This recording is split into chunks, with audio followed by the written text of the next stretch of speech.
Дружко, каравай крае, дружко, каравай крае.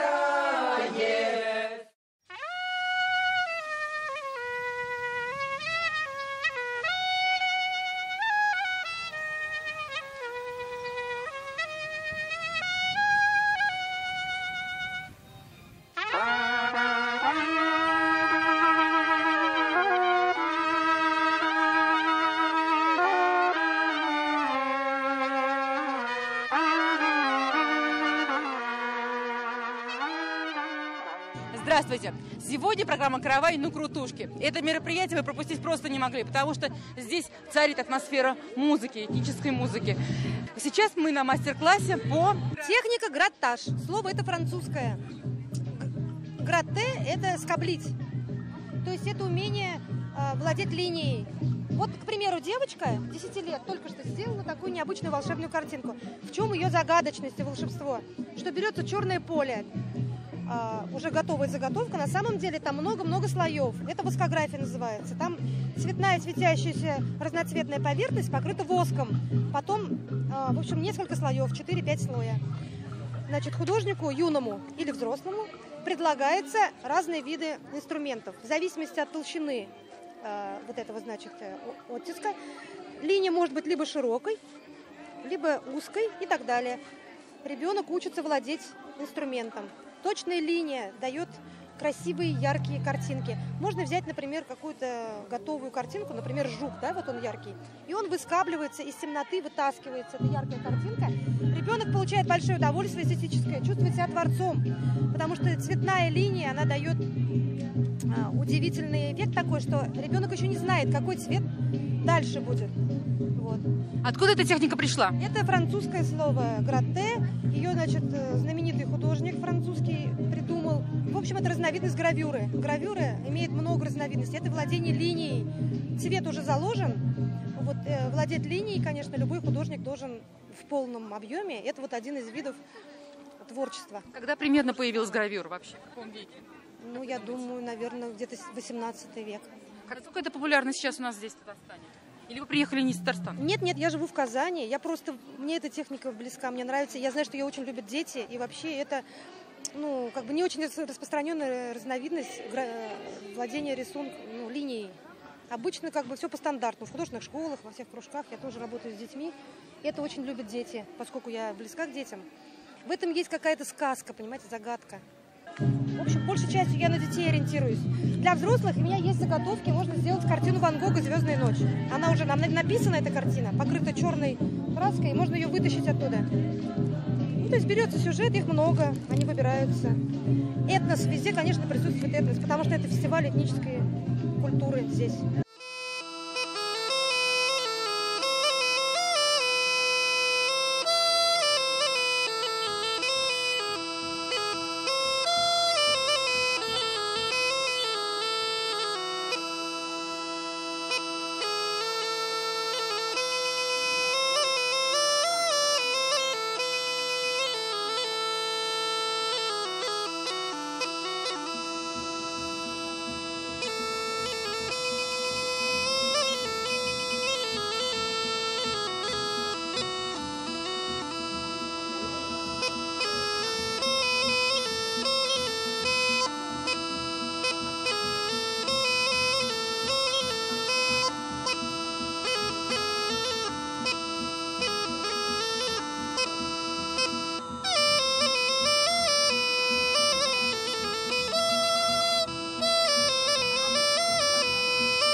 Я привез на крутушку разные музыкальные инструменты собственного изготовления. В основном духовые.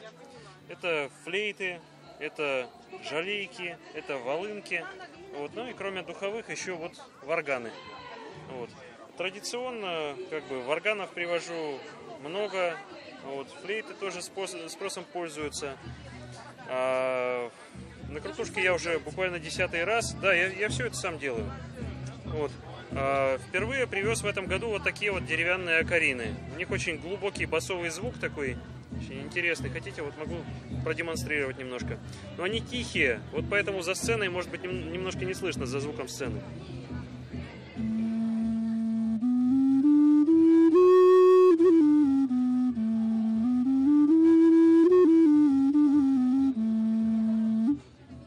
Как-то так.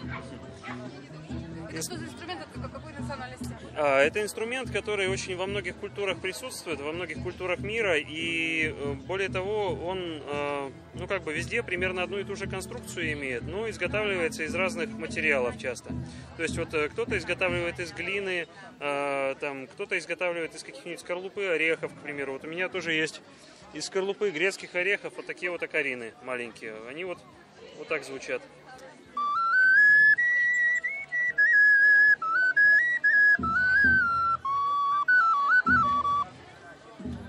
Вот такой вот мини-инструмент музыкальный. А что больше пользуется? Спросом, ну, смотря для кого, смотря для чего. То есть вот детишкам покупают маленькие дудочки, это однозначно, это всегда спросом пользуется.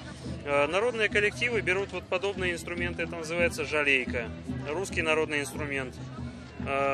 Кому-то интересно свои навыки улучшить и какими-то более серьезными, более сложными инструментами заняться и начать на них учиться. То есть вот волынка, к примеру, флейты различные, свирели, вот такие деревянные, к примеру, да, тоже моего изготовления.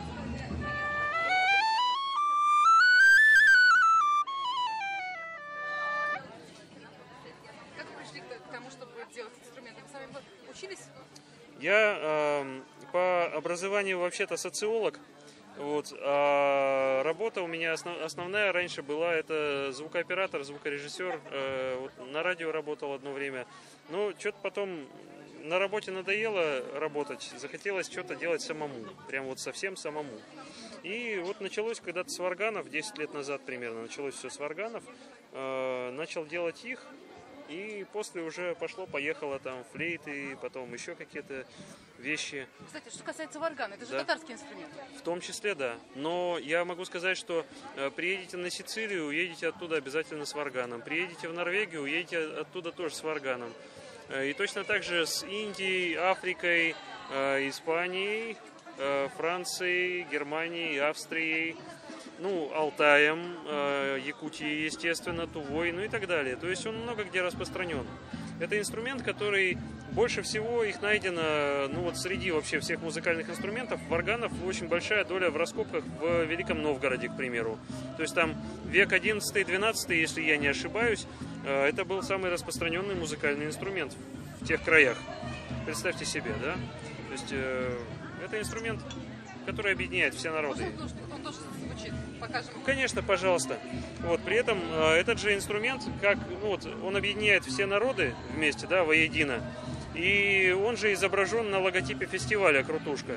То есть это, я считаю, очень символично и очень здорово.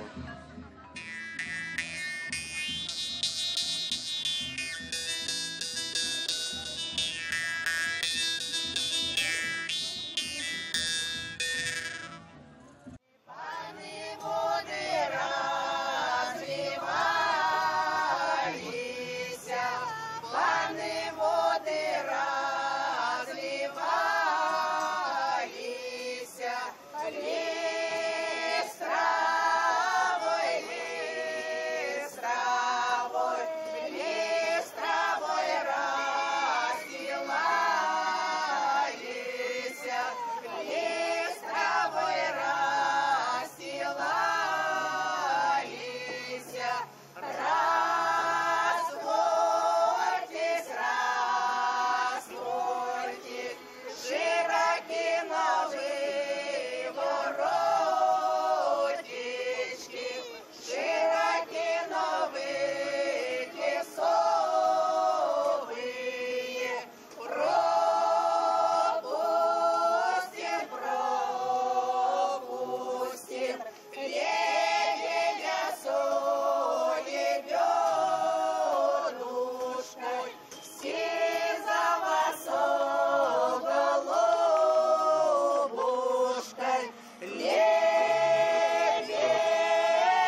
фестиваля культуры потерял серьезно свои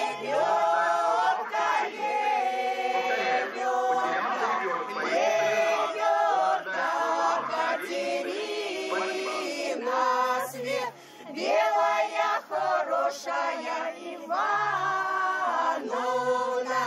им ровня, им ровня, им ровня сравнялась, им ровня сравнялась, им люди дивовались, им люди дивовались. Три раза целовались,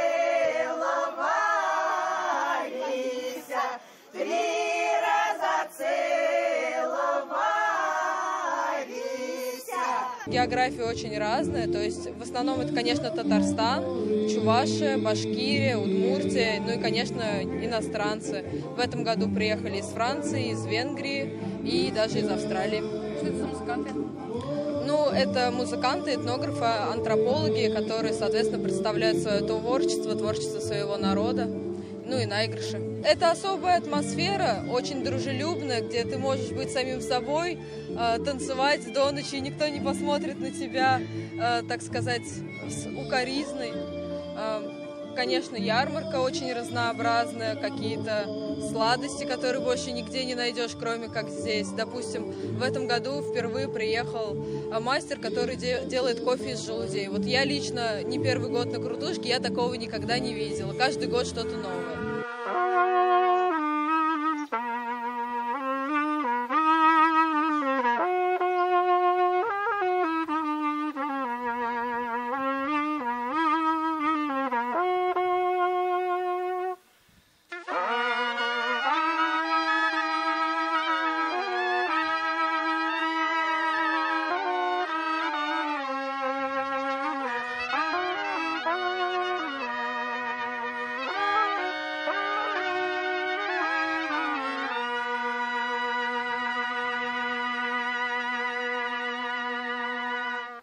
Вот тот самый кофе из желудей. Они впервые за 11 лет приехали к нам на крутушку.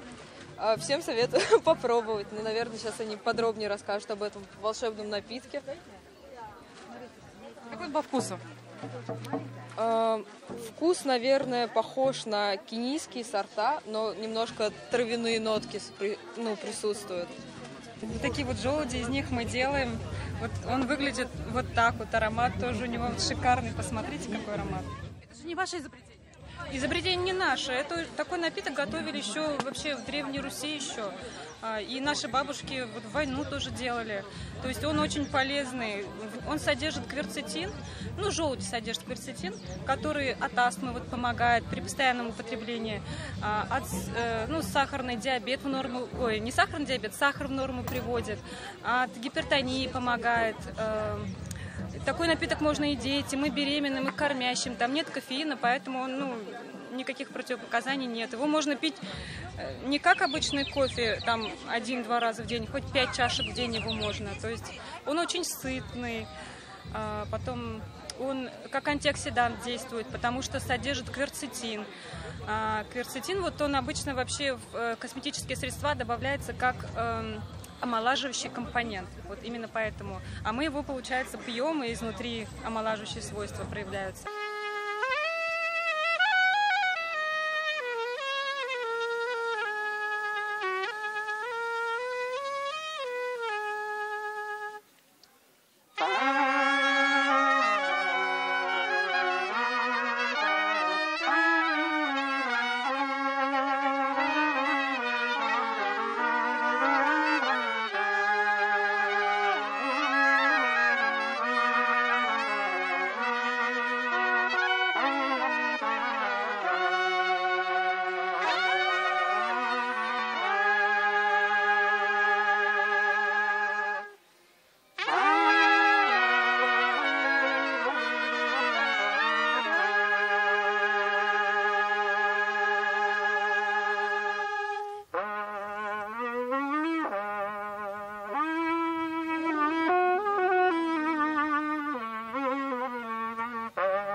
А это вот песня «Лучина», она за прошлого века, текст не остался, конечно, там подбирают разные подходящие, но она никак не подходит вот современной, то, что осталось.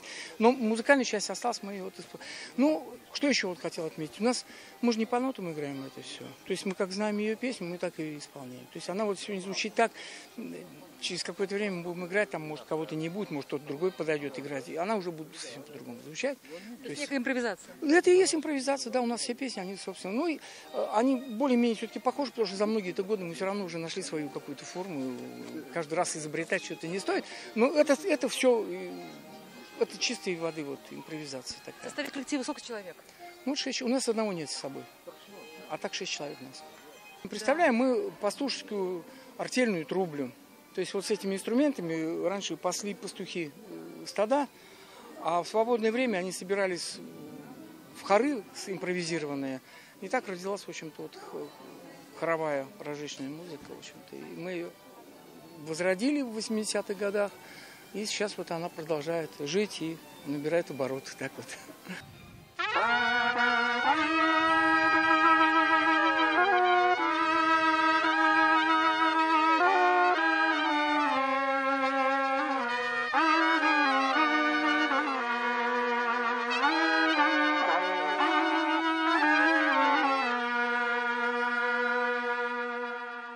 Возможно ли сохранить свою идентичность в условиях глобализации? Это зависит от каждого из нас. Международный фестиваль этнической культуры «Крутушка» представляет культуру самых разных народов – чувашей, русских, татар, удмуртов, марийцев. И все те, кто пришел на этот фестиваль, кто приезжает на него из года в год, они ближе к своей культуре, к своим традициям. Гырджа сале жомали, но вера сале жомали, мылым шулем йосмез, бойгат сале жомали, мылым шулем йосмез, бойгат сале жомали. Здорово, что это было? Здравствуйте, это была частушка, да, удмуртская. Давайте споем, давайте спляшем. И наши вот эти сердца, которые немножко скучают, сделаем веселыми вместе со всеми. Откуда приехали? Ну, Удмуртия. С Удмуртии приехали. С небольшого городка Можга, который называется, но сами мы живем в Можгинском районе. У нас есть небольшой городок Можга такой. Как называется ваш коллектив? Наш коллектив называется «Алача», что переводится как «пестрять», «яркие», «красочные», «зажигательные».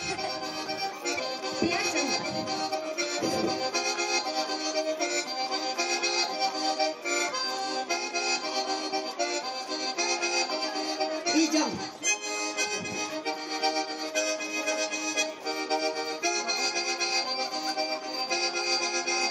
Круги.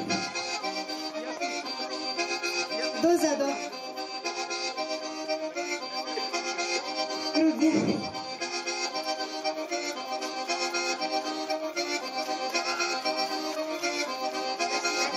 Идем.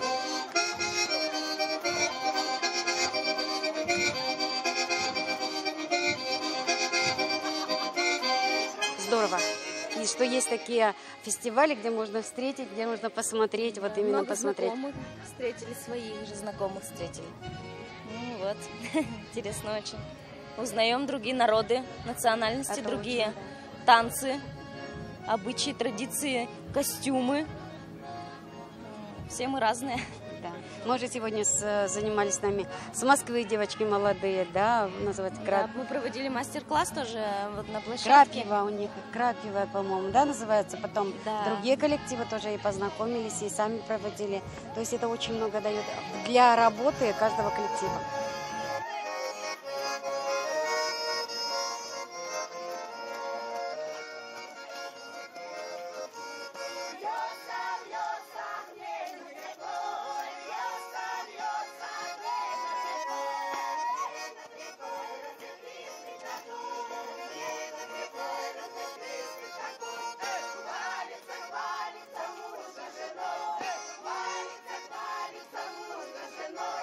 Есть у меня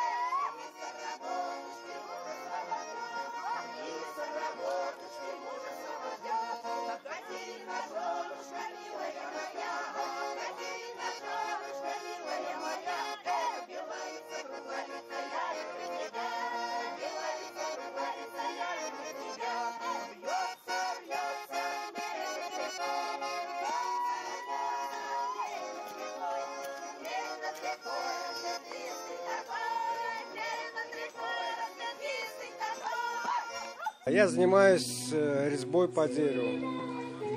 У меня промысел именно традиционный, то есть я работаю исключительно так, как это было всегда, как было в старину, то есть используя ручной инструмент, без какого-то современного оборудования, там ЧПУ, лазера, все такое. Вот. Чем я сейчас занимаюсь, так как мы находимся на этническом фестивале, точнее на фестивале этнической музыки, я делаю две скульптуры. Это скульптура татарского такого бабай, играющего на кубызе. Кубыз, но это такое больше известно как варган. Как бы в культуре Татарстана, в культуре татар кубыз это основной музыкальный инструмент, один из основных. Такая металлическая пластинка, да? Да, такая, с таким интересным специфическим звуком. Вот, у меня будет композиция из двух скульптур. Это бабай, дед, играющий на кубызе, и апа, тоже играющий на кубызе. Ну, вот эта скульптура, она, допустим, уже практически готова. Тут еще доработать немножко осталось. Это только 50% сделано. То есть выполнена в технике скульптурная резьба. Вот. То есть как это делается? Это делается из одного куска, из одной массы дерева. То есть бревнышко, отпиливается бревнышко, грубо выбирается форма и потом деталировка. То есть только ручная резьба. Вот это тем, чем я занимаюсь. Здорово. Можно процесс покажете нам? А что за дерево? Дерево липа. Почему? Во-первых, она очень хорошо обрабатывается в любых направлениях. То есть у нее нет каких-то там смоляных волокон, сувелей, там непонятно, как у березы, например. И она мягкая. То есть липу можно максимально быстро делать с точной деталировкой. То есть хорошо вырезаются мелкие детали. То есть выразить на скульптуре там глаза, показать выражение лица. То есть несложно сделать именно на липе. Поэтому это самый распространенный материал в резьбе.